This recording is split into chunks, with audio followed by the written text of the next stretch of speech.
Hi there, everyone. Thank you so much for joining us for another informative weekend edition of Jamaica Magazine. I'm your host, Adrian Atkinson. Inside the pages today, government prioritizing human resource development, ship repair and dry dock services in Jamaica, and Healthwise helps you to tackle obesity. Sit back and relax for these and more. You don't want to miss it. The following is brought to you by the Office of the Prime Minister. Your government is empowering you through education, training, and development. That is why we have removed all fees for every Jamaican accessing training through the Heart NSTA Trust. So, whatever you desire training in, food and hospitality, beauty and cosmetology, housekeeping and hotel management, welding, carpentry, masonry, or any of the dozens of programs Heart offers, you can enroll completely free and change your life. We are building Jamaica. The proceeding was brought to you by the Office of the Prime Minister. Thanks again for being here. As the job market grows and Jamaica records low unemployment levels, there comes the need to train and upskill more young people to fill the demand for highly skilled workers. Prime Minister Andrew Holness shares some insights on work in progress to train and integrate more young persons into the labor force. The statistics of our reduced unemployment. For some, the reduction in our unemployment juxtaposed against seeing in communities young men still not employed in formal and meaningful economic pursuits, in seeing our young men still being involved in criminal activity, in seeing so much human resources literally going to waste. It may seem as if the figures are not adequately capturing those persons. The truth is, we haven't changed the way in which we have been calculating unemployment over the last 30 years when the numbers have been very high. It's the same metric that is used. What has changed is that the fiscal management of the country has created an environment of confidence in the business community, particularly as it relates to the stability in taxes. And in parallel, the development of the institutional framework, particularly as it relates to monetary policy and foreign exchange management, which has given the private sector the confidence to invest.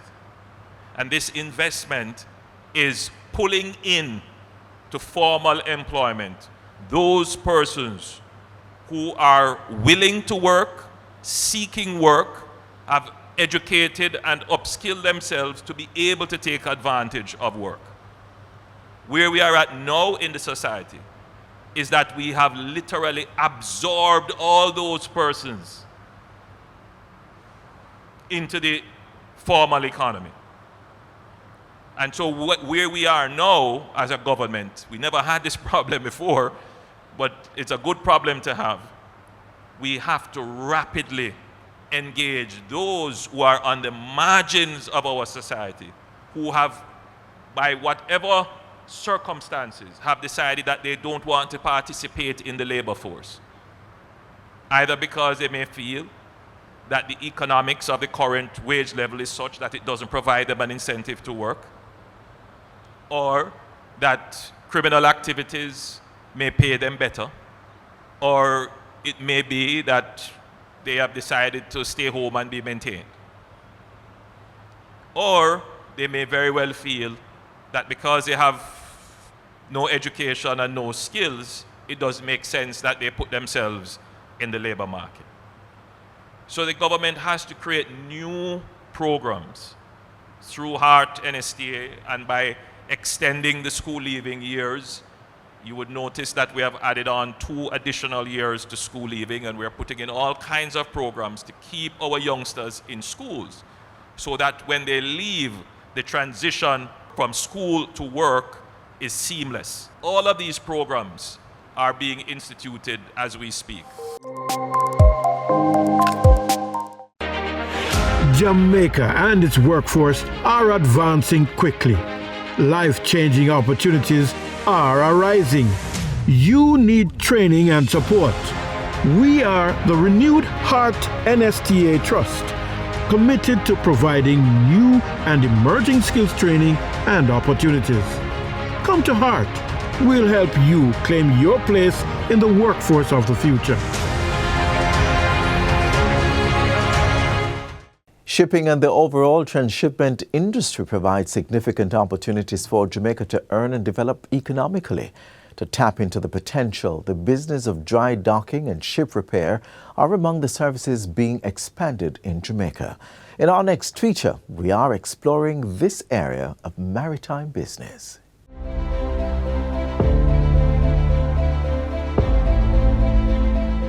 The German Ship Repair Jamaica Limited has been in operation now for the last 4 to 5 years, and we've already been doing wet repairs in Kingston.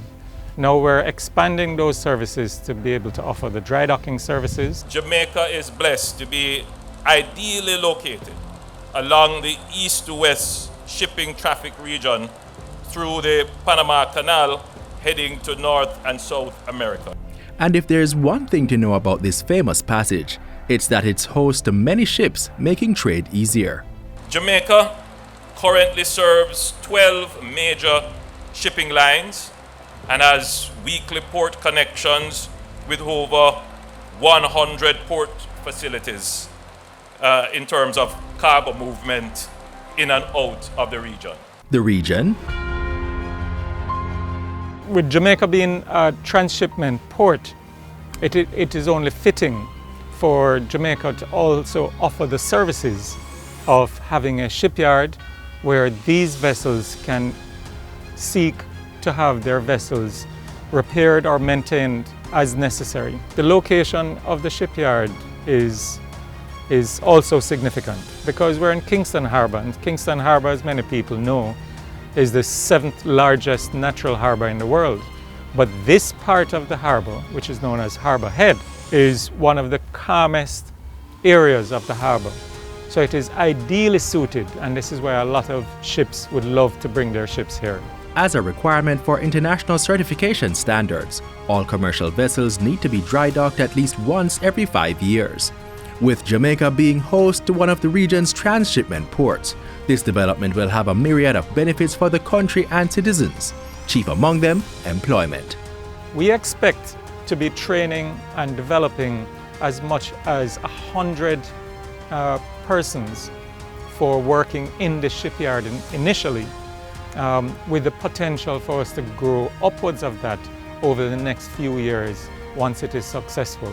The project is a significant investment and will bring more economic growth and job creation to our country for the benefit of our people. Hart is very, very keen on working with us to develop an apprenticeship model. Let's call it our newly being developed or Jamaican apprenticeship model, which will see young persons getting trained in some of these very, very highly skilled areas such as the welding, engine repairs, AC and electrical works for the maritime industry and so on. The international classification standard that the ships have to meet means that these persons will be trained at an internationally certified level, which means possibilities for them will be broadened. But for the GSRJ, the possibilities have only just begun. There are many ships that are from Europe, for instance, or Asia, that are operating in the region, and they don't leave the region unless they need to get dry docking or maintenance repair services. Right now, because there is the capacity for shipyards in the region is so limited that many of these ship owners choose to send their ships all the way back to Europe to get repaired. Already, since we have made this announcement that Jamaica is now embarking on developing a shipyard, we have been getting numerous calls from some of these ship owners and ship agents who want to know program to start bringing their ships here.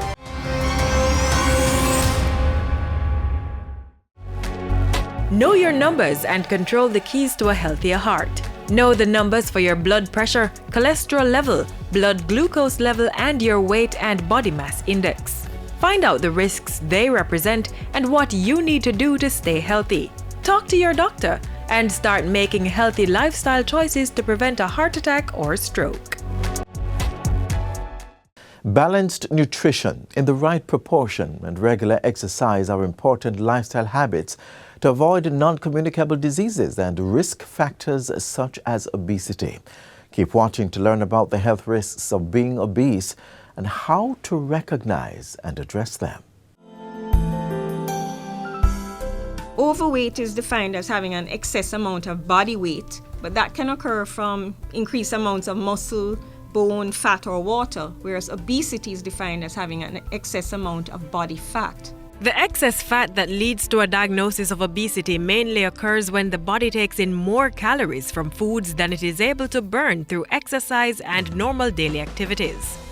The result is a major health threat, as obesity is usually accompanied by other issues such as type 2 diabetes mellitus and non-communicable diseases such as hypertension, heart disease, stroke, and various cancers.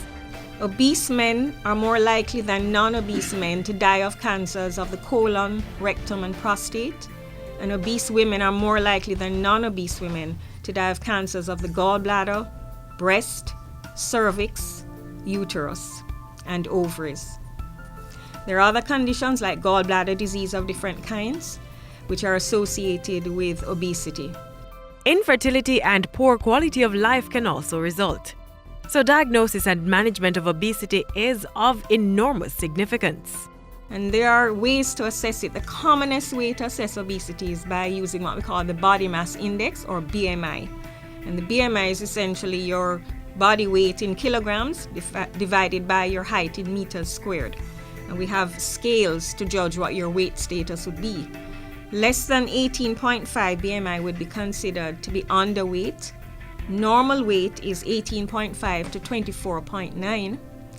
25 to 29.9 would be considered to be overweight, and BMIs of greater than 30 are all considered to be obese. It's generally easier to gain weight than it is to lose it, which means avoiding practices that lead to excess fat consumption is the easiest route to avoiding obesity.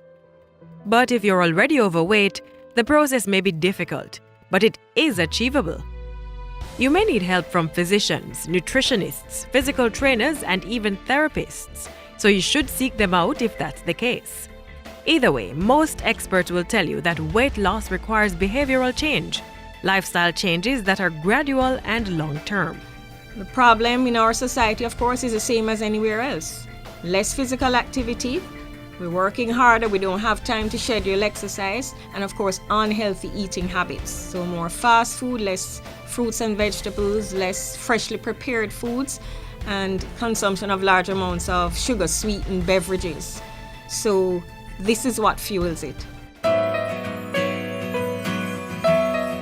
Eating healthy helps to keep us healthy.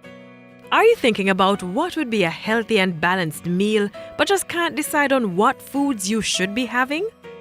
Jamaica's food-based dietary guidelines can provide you with answers. The guideline from the Ministry of Health provides information for individuals, health professionals, nutrition educators, and the food industry. It encourages a daily diet of items from all the food groups. That should include fruits and vegetables, as well as peas and beans and nuts. And the things we ought to avoid are clear: excess salt, that is more than the daily recommended amount, as well as fats and oils and sugary foods and drinks. Also, if you lead a sedentary lifestyle, then it's very easy for you to become obese because you're not going to be able to burn off the calories that you take in. And of course, if you eat unhealthily, you're more likely to become obese because your body's going to store all these excess calories as fat. So one of the ways to counteract obesity is to engage in regular physical exercise, like going for brisk walks, jogging, swimming, or riding a bicycle. Regular exercises like these burn calories and get rid of excess fat and weight, helping to control blood cholesterol, blood sugar, and even high blood pressure. Experts in health services say children can be set up to become obese later in life. The Ministry of Health is working to address these issues as it focuses on key strategies to improve overall maternal and child health services. Don't be weighted down by obesity.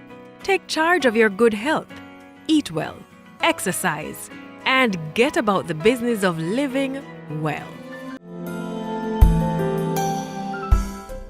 Are you looking for investment opportunities? How about investing in agriculture? We're introducing a major project that's coming for Jamaica.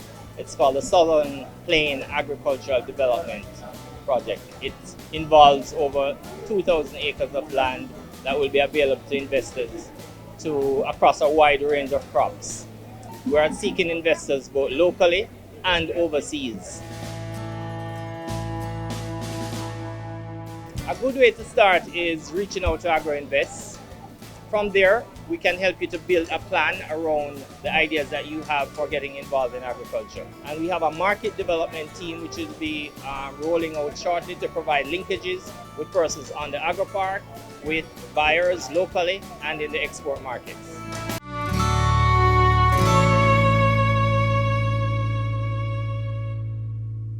Being able to grow some of the food you eat at home, even if you're living in an urban space, is both self-satisfying and therapeutic. It can also help to provide some amount of health and financial security. Our next feature provides you with the resources to draw on to cultivate a model urban vegetable garden for your own home space. Take a look. Urban gardening is the cultivation of vegetables, fruits, aromatic plants and herbs in an enclosed space or your backyard. It's an ideal way for those with little space to participate in the process of food production, saving money while feeding themselves. Practical application is one of the best methods of imparting new knowledge. The Jamaica 4-H Clubs ran with that concept when it set up an urban garden display project at 123 Duke Street in downtown Kingston. This project was born out of the COVID pandemic, where we recognize that food production has to become everybody's business. Traditionally, most of our food in Jamaica is cultivated in rural areas.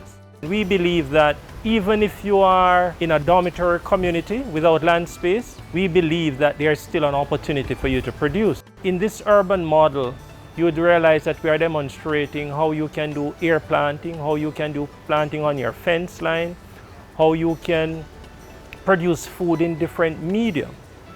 And so we are utilizing a fully integrated approach from collecting your own water, by generating your own nutrient within the urban garden model setting to be able to produce the food that you will eat. There are a few vital things that plants need to grow. These include sunlight, proper temperature, moisture, air, and nutrients.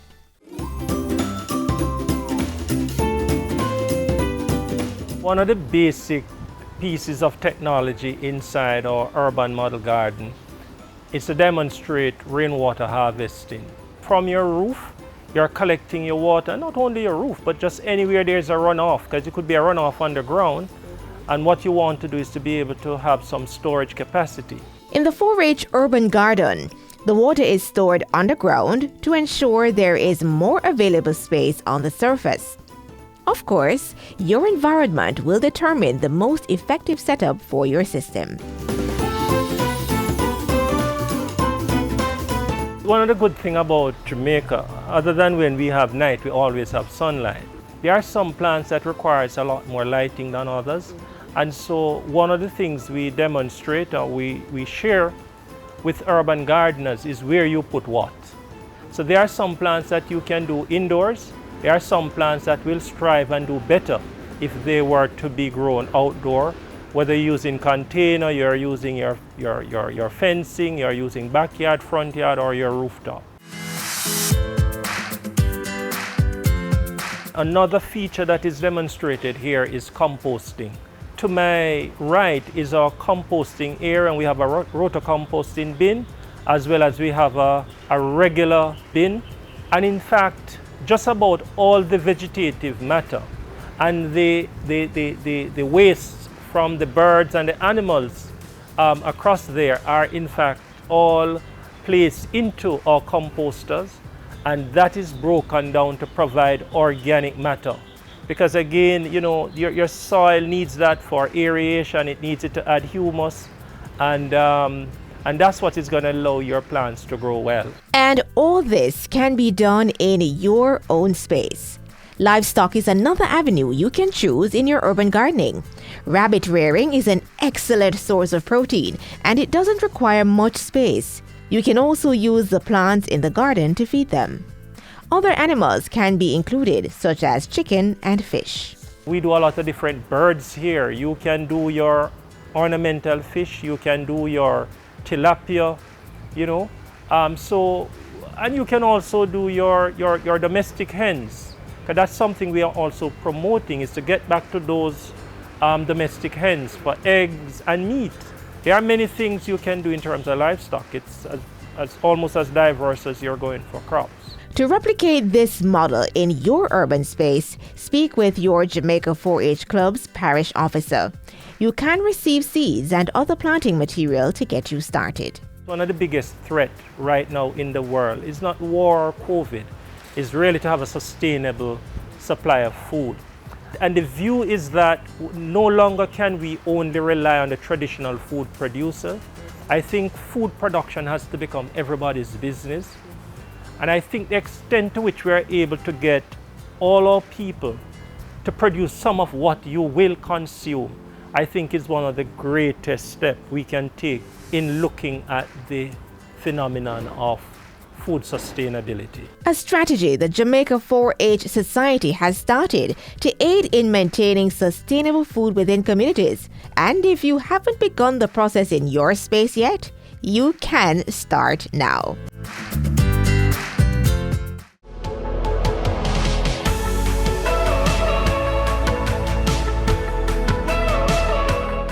We're close to the end of today's half-hour journey inside Jamaica Magazine, but before that, we want you to join us on a path to environmental preservation, seeing the trees for the forest and why we need to preserve them.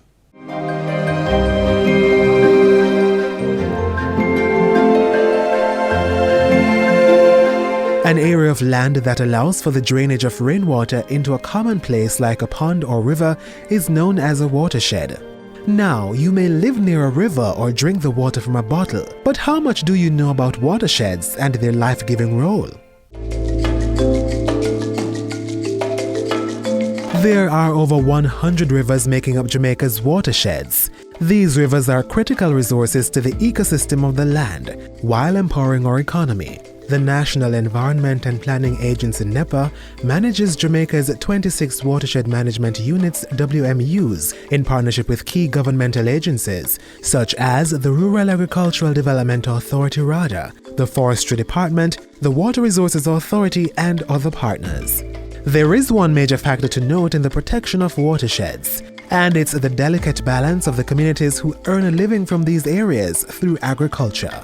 So we try to take a bottom-up approach to watershed management.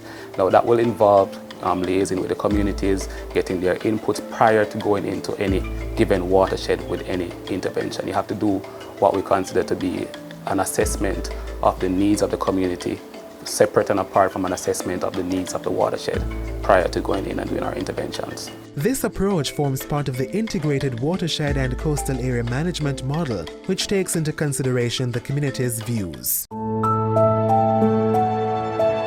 Under the Watersheds Protection Act of 1963, watershed areas are declared and regulated to conserve the water resources, while allowing residents to gain from popular land economic activities such as farming.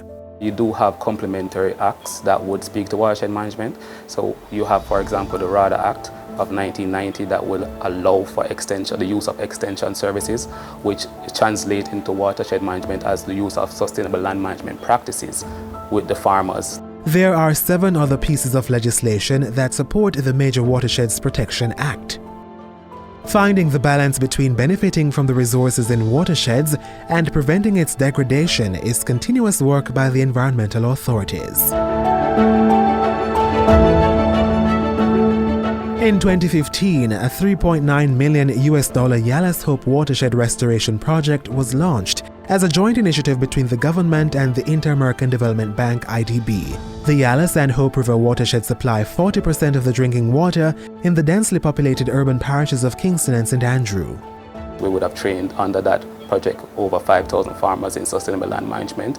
And then we would have also did quite a number of studies. We would have done some replanting in the area. We would have replanted over 500 hectares. A major initiative from the Yalas Hope River Restoration Project was the use of a payment for ecosystem services scheme designed to give an incentive to farmers who rely less on the watersheds. At the end of that project, we would have, through modeling, showed that we have seen a reduction in about 8% of sediments coming down out of that watershed, and that's a conservative estimate. It goes up to 17% when you factor in the interventions that were done by our partners in these watersheds. NEPA also established a Yalas and Hope River Watershed Management Committee to ensure that these results continue.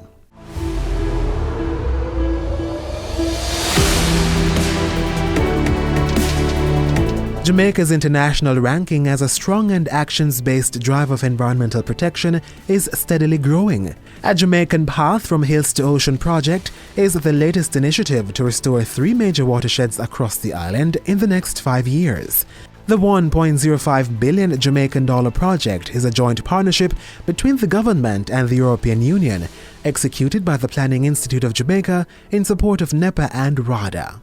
So the rapid ecological assessment is expected to inform some of the project activities that will help with the RADA-led components in identifying some areas that will be prioritized for intervention, and those priority will be for trainings for farmers and other techniques that would help with the overall watershed management.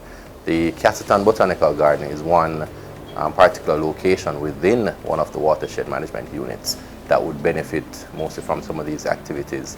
Work will also be done on 2 wetland ecosystems, Winds Morass in Trelawney and the Mason River Protected Area on the border of St. Anne and Clarendon.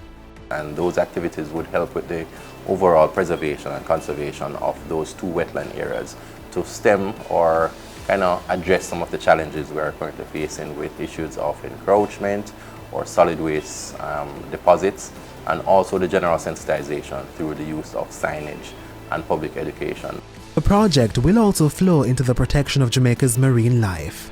So the assessment of seagrass, the health and distribution of seagrass beds within the Ocherius Marine Park and the Helsha, a Half Moon Bay area, will also be assessed, so we can see if the activities implemented over the 5-year period would have helped with the health or the general health of the marine environment in these areas.